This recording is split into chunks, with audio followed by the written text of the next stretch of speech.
The crimson suns of Vexari Prime cast long shadows across the crystalline spires when Alpha Kethvar made his decision. The war against the hegemony had turned brutal, and his pack needed warriors, not cubs who would slow their retreat. He stood before the human prisoner, Ana Martinez, her restraints glowing with bioenergy locks.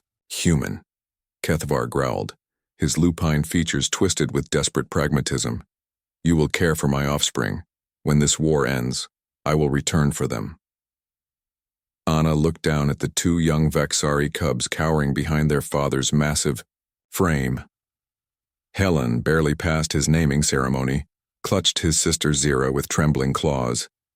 Both possessed the characteristic silver fur and intelligent amber eyes of their species, but fear had dulled their natural luminescence. And if you don't return? Ana asked quietly, her voice carrying none of the defiance Kethvar expected. The Alpha's ears flattened against his skull. Then they are yours to raise as you see fit. Without another word, Kethvar bounded through the settlement's perimeter, joining his warpack as they vanished into the toxic storms that perpetually raged across the planet's surface. Ana watched until the last flicker of movement disappeared, then turned to face two orphaned aliens in a world that had just become infinitely more dangerous. The first months were brutal. Ana had been a xenobiologist before her capture, but academic knowledge of Vexari physiology meant little when Helen developed crystal lung fever, or when Zira refused to eat anything but live prey she had hunted herself. The human learned to adapt, trading her scientific instruments for hunting gear, her laboratory coat for survival armor. She taught them human concepts alongside traditional Vexari customs.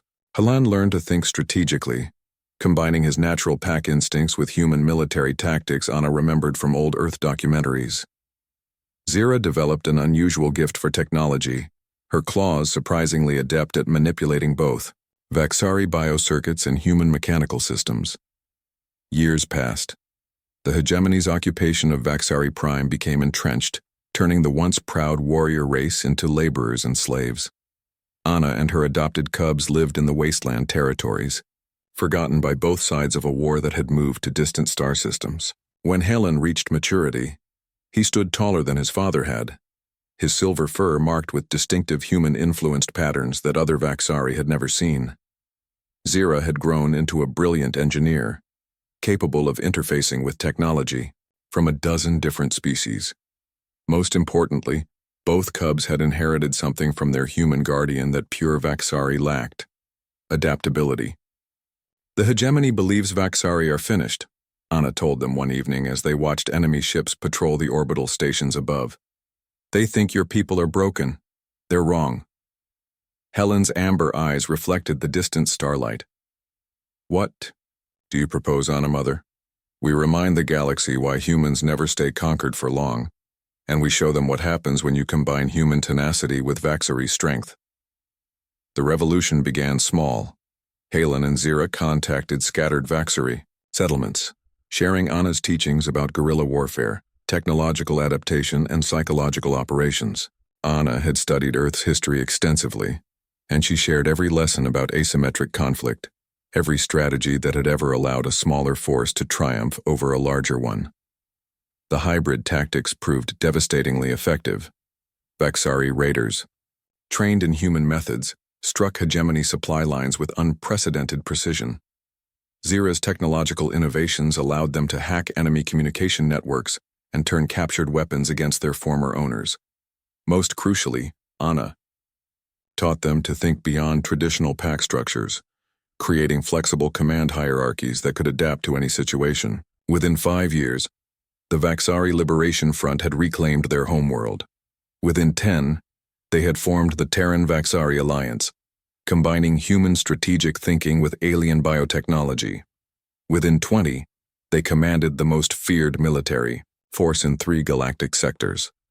Kethvar returned eventually, leading a ragged band of survivors from a war that had ended in defeat years earlier.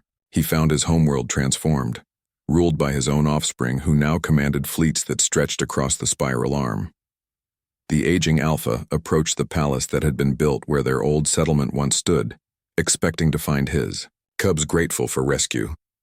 Instead, he found Emperor Helen and Admiral Zira, their bodies bearing the ritual scars of 100 victories, their eyes carrying the cold wisdom of leaders who had never lost a battle. Behind them stood Anna, now bearing the title of strategic advisor to the imperial throne, her hair gray but her spine still straight with human pride. Father. Helen acknowledged, his voice carrying the authority of one accustomed to absolute obedience. You return at an interesting time. We are preparing to launch an expedition beyond the galactic rim. Kethvar looked around at the assembled court, recognizing none of the protocols, understanding none of the technology that hummed through the biomechanical walls. I came for my cubs. Zira stepped forward, her enhanced claws clicking against her ceremonial armor. Your cubs died in the wasteland years ago, Father. What stands before you now is something new, something better. Anna placed a gentle hand on the old Alpha's shoulder. You gave them to me to raise as I saw fit, she reminded him softly. I raised them to be everything humanity and Vaxari could become together. They are no longer just your species or mine.